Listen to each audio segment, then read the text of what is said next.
मेरे पत्रकार बंधुओं को मैं बहुत धन्यवाद दूंगा। ये प्रेस वार्ता आज बहुत महत्वपूर्ण प्रेस वार्ता है क्योंकि 3 मुद्दों को यहां पर मैं समझाने का प्रयास करूंगा। जिस प्रकार से विगत कुछ दिनों से खास करके आम आदमी पार्टी के जो नेता हैं और कुछ और नेता हैं, कांग्रेस, राहुल गांधी, वो एक भ्रम की स्थिति उत्पन्न करने की कोशिश कर रहे हैं, खास करके वैक्सीन को लेकर, टीका को लेकर। उस पर कहीं न कहीं आज तथ्य रखने की आवश्यकता है। 3 विषयों को मैं स्पर्श करूंगा। I will be touching 3 points.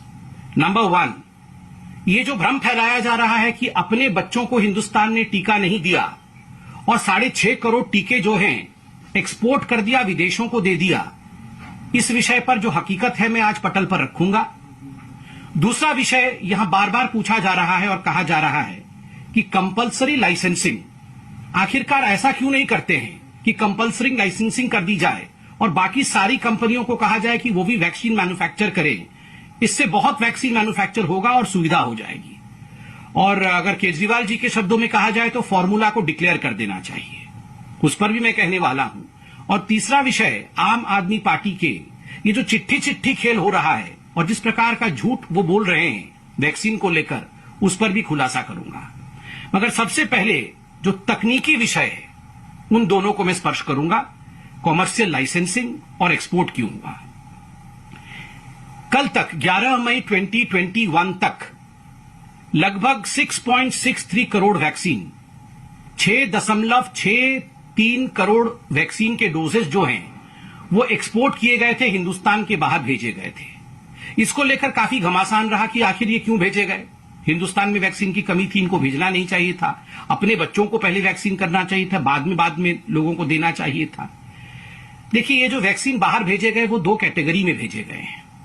जो पहला कैटेगरी है जिसमें लगभग 107 लाख अर्थात 1 करोड़ 7 लाख आसपास वैक्सीन भेजा गया है, यह एड के रूप में भेजा गया है। एड मतलब मदद, एड मतलब ग्रांट के रूप में भेजा गया है। ग्रांट के रूप में, मदद के रूप में, एड के रूप में मात्र 1 करोड़ वैक्सीन ही भेजा गया है। बाकी जो वैक्सीन भेजी गई है, 84% जो वैक्सीन भेजी गई है, लगभग 5 करोड़ से अधिक, वो लायबिलिटी के रूप में भेजी गई है, जो आपको करना ही था। चाहे हमारी सरकार होती, चाहे किसी की भी सरकार होती, उसको वो क्वांटिटी भेजना ही था क्योंकि वो लायबिलिटी है। वो किस प्रकार से लायबिलिटी है और एड किसको हमने दिया है, आज मैं इसको एक्सप्लेन करने वाला हूं। आप सब ध्यान से सुने। जहां तक एड का सवाल है, हमने लगभग, जैसा मैंने कहा, 107 लाख, 1 करोड़ और कुछ वैक्सीन हमने बाहर भेजे हैं। किसको मुख्यतः हमने एड दिया? हमने एड दिया है अपने नेबरिंग 7 देशों को। जो हमारे देश के आसपास जो 7 देश हैं, जो 7 मुल्क हैं, जो हमारे नेबर्स हैं, उनको हमने एड दिया। और कितना एड दिया? 78.5 लाख डोजेस। इन 1 करोड़ से थोड़े अधिक जो डोजेस हमने एड के रूप में दिए, उसमें 78 लाख डोजेस हमने अपने देश के आसपास के देशों को दिया। उस पर भी आप सवाल खड़ा कर सकते थे कि क्या आवश्यकता है बांग्लादेश को देना, क्या आवश्यकता है बाकी देशों को देना। देखिए, ये डिप्लोमेसी नहीं है, ये डिप्लोमेसी के साथ साथ ये एपिडेमियोलॉजी भी है। कैसे एपिडेमियोलॉजी है? अगर आप अपने देश के आसपास के देशों की सुरक्षा की चिंता भी करते हैं, थोड़ी बहुत चिंता करते हैं, उनको मदद करते हैं, तो ये वायरस जो बाउंड्रीज नहीं जानता है, ये वायरस जो सरहदें नहीं जानता है, आप अपने देश और अपने देश के जो बाउंड्री वाले स्टेट्स हैं उनको भी प्रोटेक्ट करते हैं। तो स्वाभाविक रूप से ये एड, ये जो ग्रांट है, केवल 1 करोड़ वैक्सीन डोजेस का ये बनता था। दूसरा है जो एड में मैंने कहा 107 लाख, 1 करोड़ समथिंग, 78 तो हमने इनको दिया। बाकी 2 लाख डोजेस हमने किसको दिए? हमने United nation peace keeping force, जो संयुक्त राष्ट्र का पीस कीपिंग फोर्स होता है, हमने उसको दिया है। संयुक्त राष्ट्र के पीस कीपिंग फोर्स को क्यों दिया? आपको जान के खुशी भी होगी और आपको जान के आश्चर्य भी होगा कि किस प्रकार का भ्रम फैलाया गया। 6,600 इंडियन सोल्जर्स जो हैं, जो हिंदुस्तान के जवान हैं, वो आज सरहद से दूर, हमारे देश के सरहद से दूर संयुक्त राष्ट्र के लिए और पीस कीपिंग के लिए काम कर रहे हैं। वो भिन्न भिन्न देशों में प्लेस्ड है।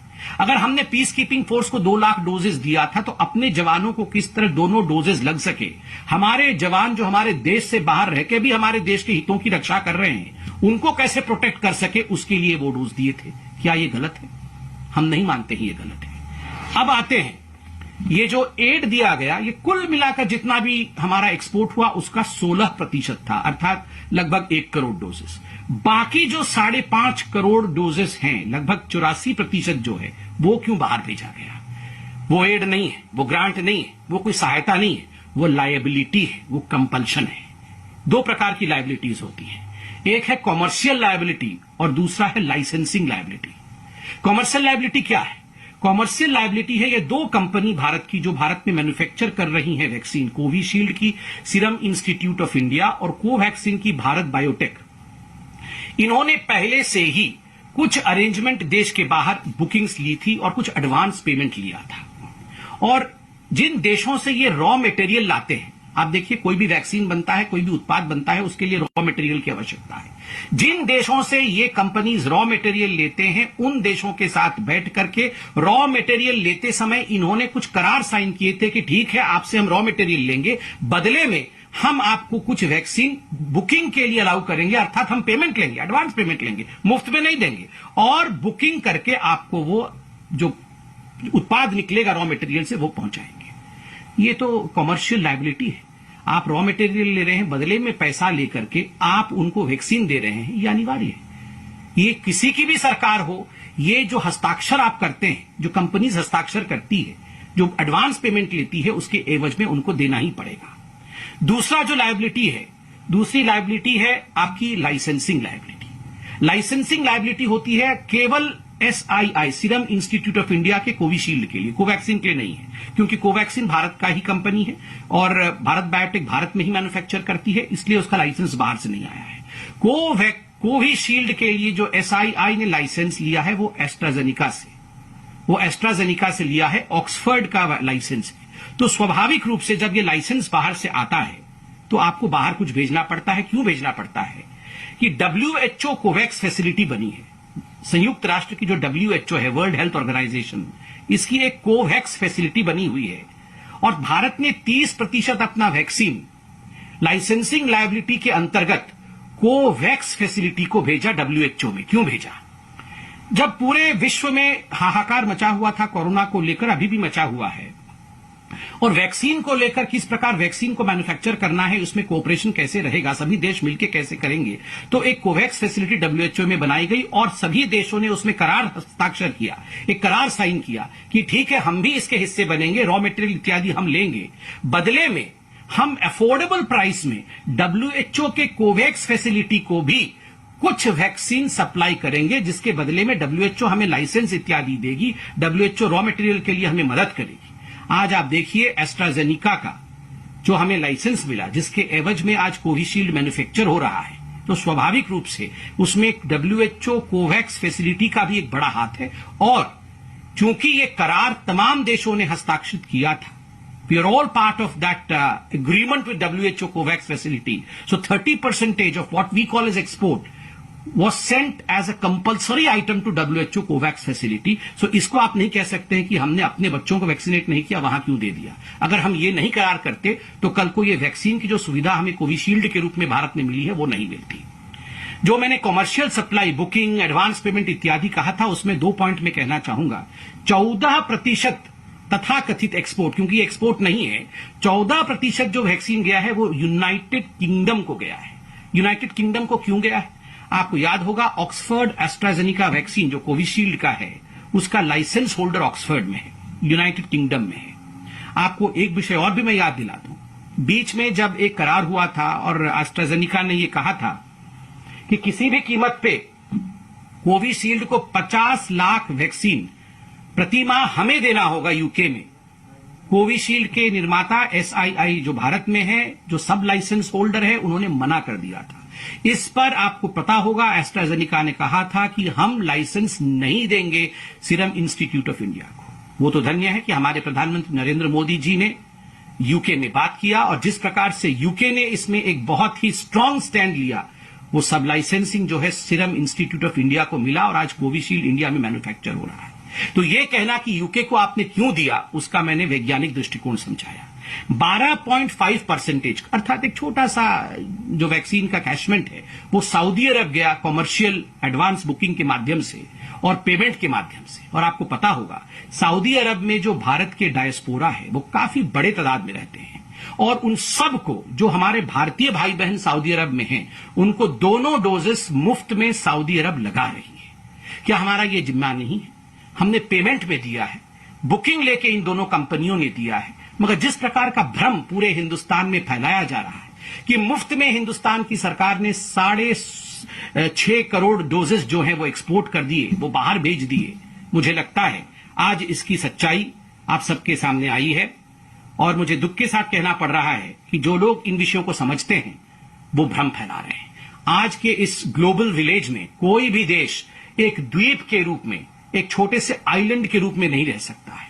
In this global arena, in this global era, no country can exist as an island in itself. There has to be cooperative globalization as well.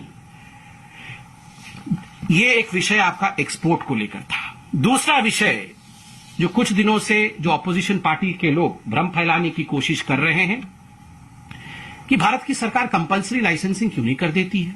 और केजरीवाल जी, मनीष सिसोदिया जी 3 दिन से लोगों को ये बोल रहे हैं कि फॉर्मूला हमें दे दो, फॉर्मूला हमें दे दो।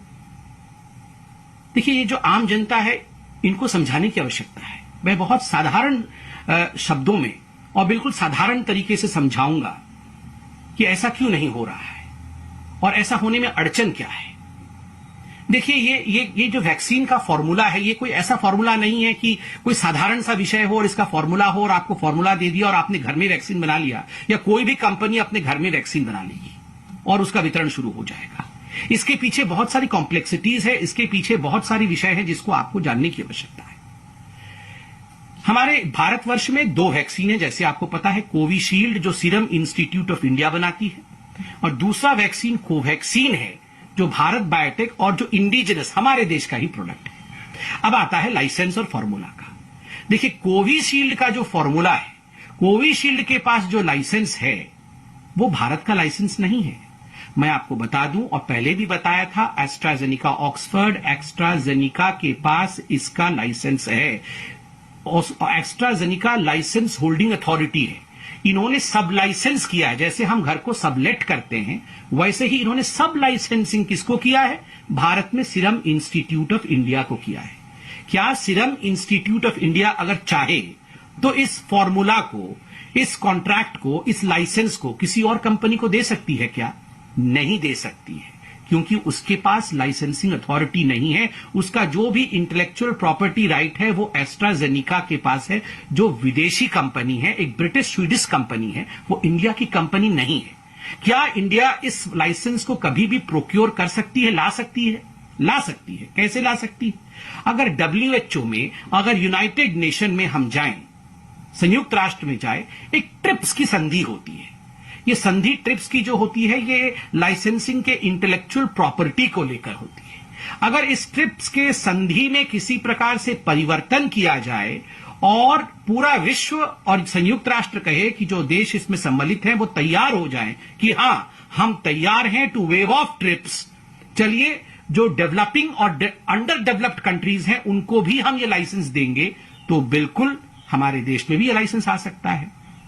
और आप देख रहे होंगे माननीय प्रधानमंत्री नरेंद्र मोदी जी और ये सरकार जो हिंदुस्तान की सरकार है, ये दिन रात एक कर रही है संयुक्त राष्ट्र में किसी भी कीमत पे ट्रिप्स का जो ये वेवर है, उस वेवर को हम कैसे लाएं, कैसे ट्रिप्स को हम वेव ऑफ कर सके। साउथ अफ्रीका और इंडिया मिलकर लड़ रही है, ये सारे न्यूज़पेपर में रिपोर्ट आ रहे हैं। अरविंद केजरीवाल जी, सिसोदिया जी, कृपया करके आप अखबार भी पढ़ें और हकीकत को जानें। YouTube चॅनल सबस्क्राईब करा आणि लेटेस्ट अपडेटसाठी बेल आयकॉनवर क्लिक करा।